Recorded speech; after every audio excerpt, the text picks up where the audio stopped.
thoroughly and to make sure there's no, mess ups with the beat detective and the fades.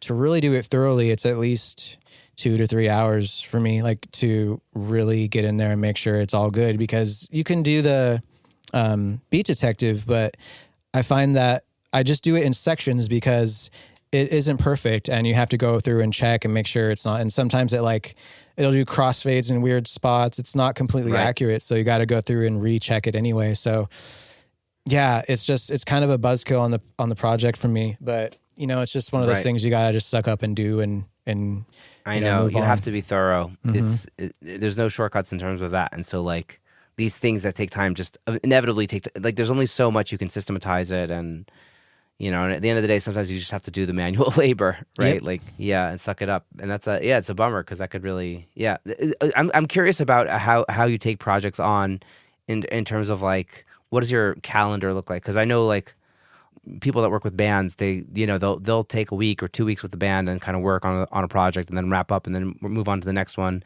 And I'm kind of like working on like 15 things at once, where I'll have like a session a week with an artist if I'm working on a production, and slowly chugging away at mixes and stuff. Like, what does your calendar look like? It's all over the place, because the reality is, unless you're only working with one artist, there's no way to only work with that one artist. You know what I mean? It's like you have to, if you're tracking an album, but the artist wants to separate the sessions like into, and so a lot of the time it's like, oh, well, we can only track on the weekend because of their, work. So it's like, okay, we got to do drums one weekend, then the next weekend it's guitar and bass, the next weekend it's vocals. So during those 3 weeks, there's no way I'm only going to be working on one artist, unless that's all I have, but most of the case it isn't. So it's like, it's constantly juggling different projects and different, it's just like I have to make a calendar every month. It's like, okay, Monday is tracking for so-and-so, Tuesday is edits for so-and-so, and it's just, it's all over the place. But you keep a track. Mm-hmm. That's good. Gots to. Oh, yeah. Yeah, amazing. In terms of mixing metal, like what does that look like for you? Like, are you in the box? What, do you have mix templates? What does that stuff look like? I'm 90% in the box. I've been using the SSL Fusion a lot for my mastering. That's the only outboard gear I will use.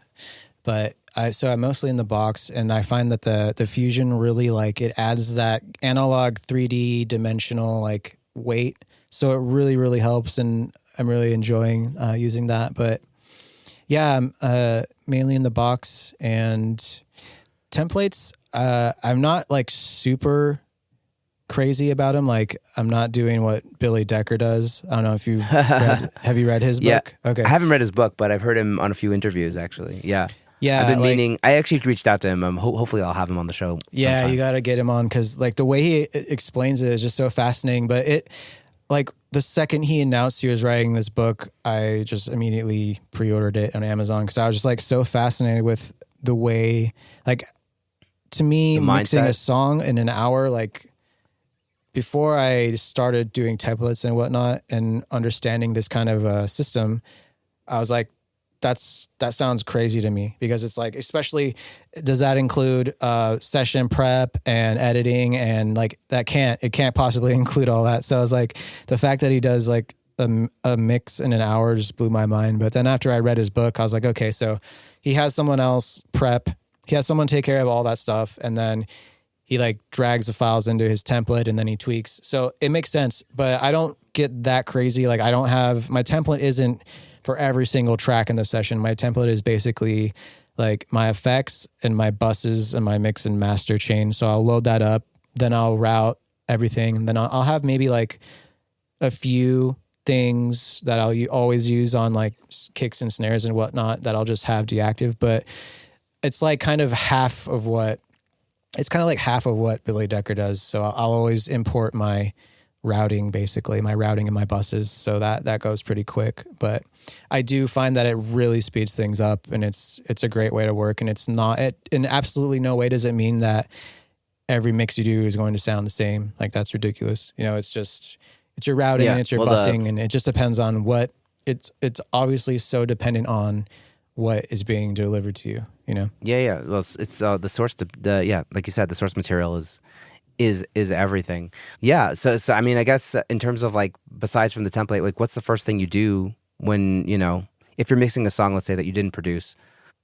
Is it you just kind of like follow your intuition? Do you listen to roughs? Like, I don't even know what it's like in metal. Like, I don't know. Like, I don't know what that looks like in your genre. Like, how does it begin? Yeah, well, first things I do is I get the files, I download them from the artists, and depending on how they're delivered, sometimes it's just they'll just be wave, multi-track consolidated waves that I'll import in and hope and pray that they're labeled.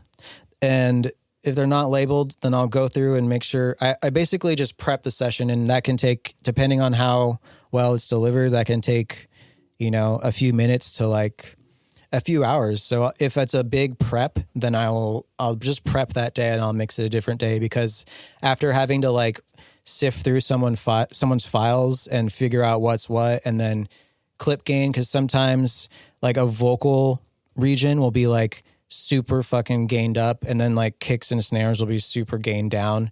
So just like going through and evening everything out, clip gain wise, labeling.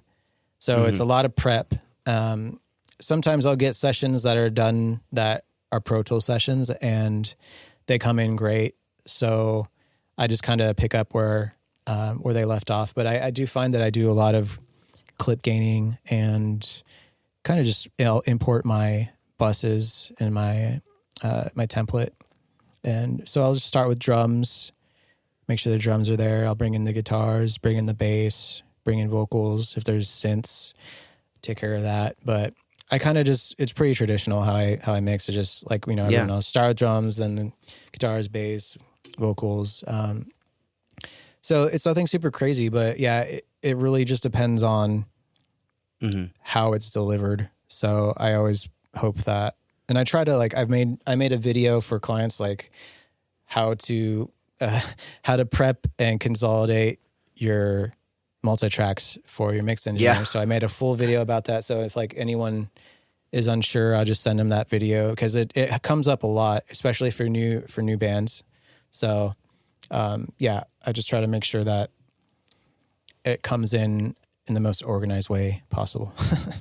Yeah, it's so important, the organization. Like I discover a lot just when I'm setting up a mix, when I'm just kind of putting things into my template, which is also mostly routing, and just kind of like, oh, this sounds like that, cool.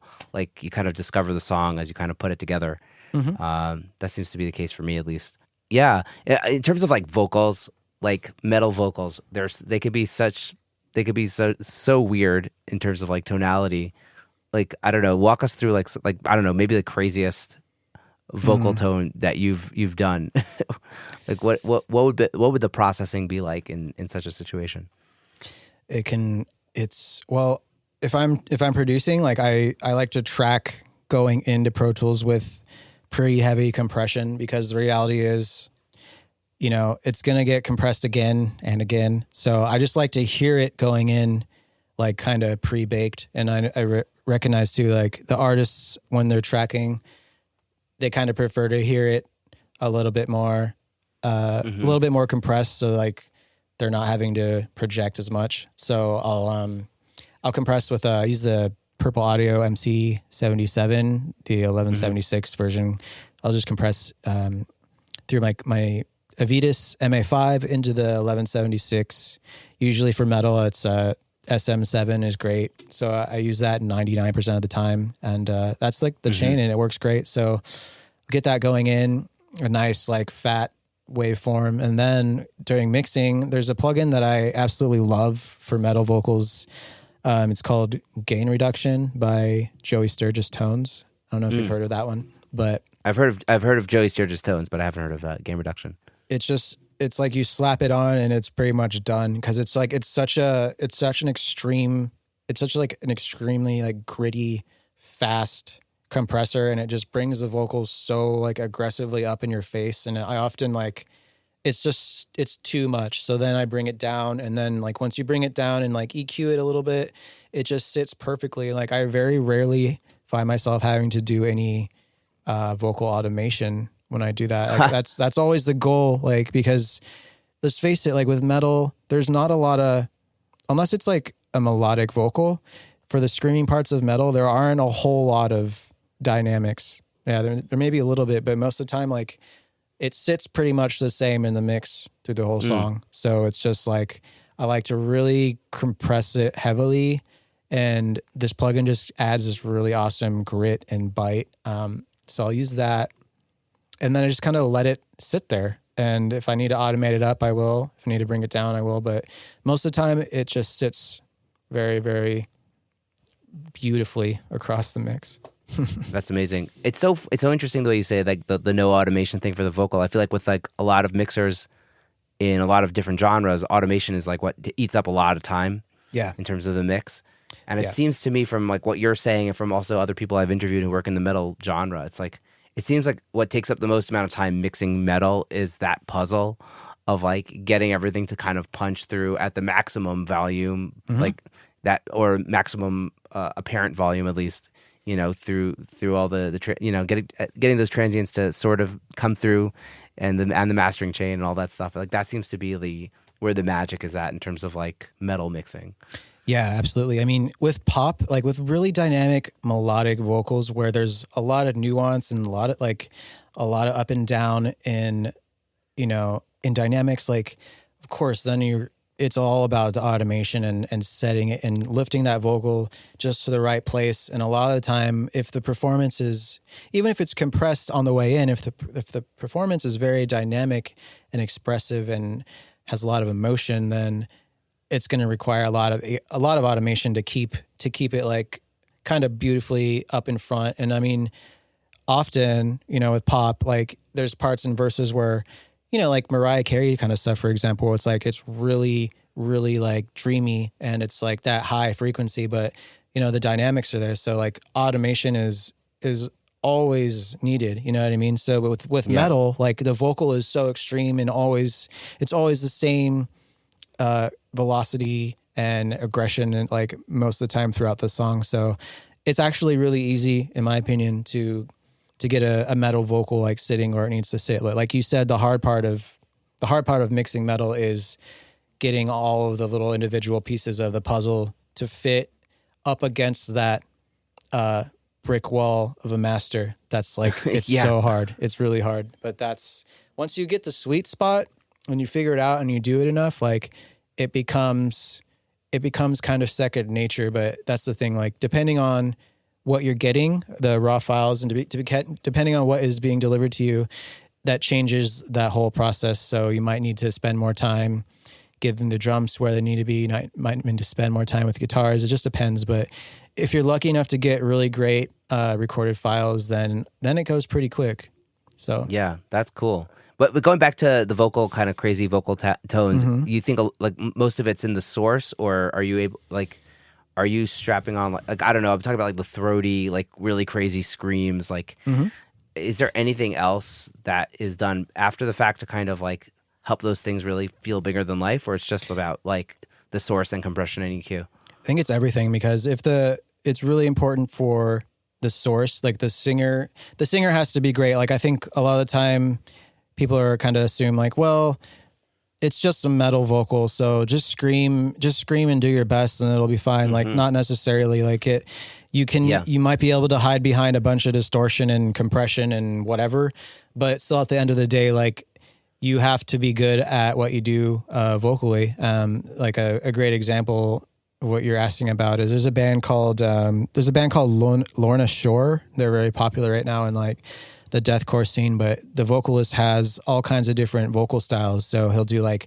the really high pitch, like shrieking. He'll do like the extreme lows. He'll do mid-range, like throat stuff in the middle. His vocal range is all over the place, but he delivers like it sounds almost exactly like the record when he's in there in the studio, like and live. So he's very good at what he does, but in the mix, there of course there's a lot of compression going on. There's distortion, there's saturation added to it, but it just further complements how great his tone is. It's like there isn't really like just slap this on and it'll be great thing. It's like more of just like with music in general, like every part of the process has to be great. You know what I mean? There's no way to Right. get around Yeah. it. So Yeah, but I guess